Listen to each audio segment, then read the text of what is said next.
Parlour উদ্বোধনে গিয়ে এবার বিতর্কে পরিমণি। ঢাকাই চলচ্চিত্রের চিত্রনায়িকা পরিমণি আবারও সমালোচনার ঝড় তুলেছেন। সম্প্রতি নরসিংদীতে একটি বিউটি পার্লার উদ্বোধন করতে গিয়ে তিনি আলোচনার কেন্দ্রবিন্দুতে পরিণত হন।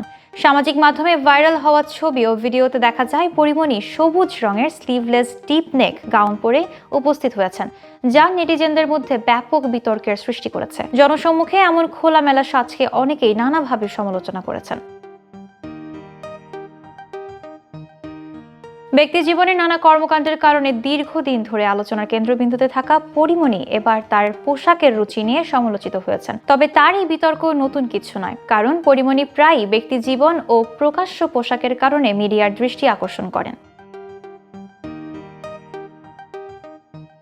কাজের ক্ষেত্রে তিনি ব্যস্ত সময় পার করছেন। সম্প্রতি রাজধানীর বসুন্ধরায় একটি স্বর্ণের দোকান উদ্বোধনে উপস্থিতি দিয়ে তিনি আলোচনার কেন্দ্রবিন্দুতে ছিলেন।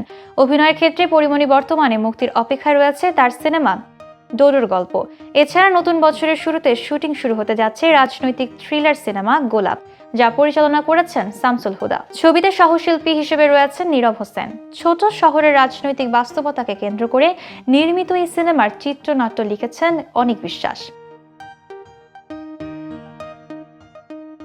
পরিমণির এই বিতর্কিত ফ্যাশন ও আলোচনার মধ্য দিয়ে দেখা যায় নেটিজেনরা তার প্রকাশ্য উপস্থিতি এবং ব্যক্তি জীবনের দিকে সরাসরি নজর রাখেন। তবে কাজের মাধ্যমে নিজেকে প্রমাণ করার ক্ষমতা তাকে জনপ্রিয়তার শীর্ষে রাখতে সাহায্য করছে। বিউটি পার্লার উদ্বোধনের এই ঘটনার মধ্যেও পরিমণির ব্যক্তিত্ব ও আত্মবিশ্বাস স্পষ্ট।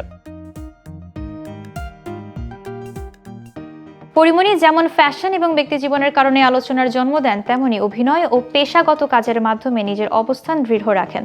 সাম্প্রতিক এই ঘটনা তার জনপ্রিয়তা ও গণমাধ্যমের আগ্রহকে আরও বাড়িয়ে দিয়েছে, যা আগামী দিনে তার নতুন প্রকল্প ও কাজের সাফল্যের উপর প্রভাব ফেলতে পারে।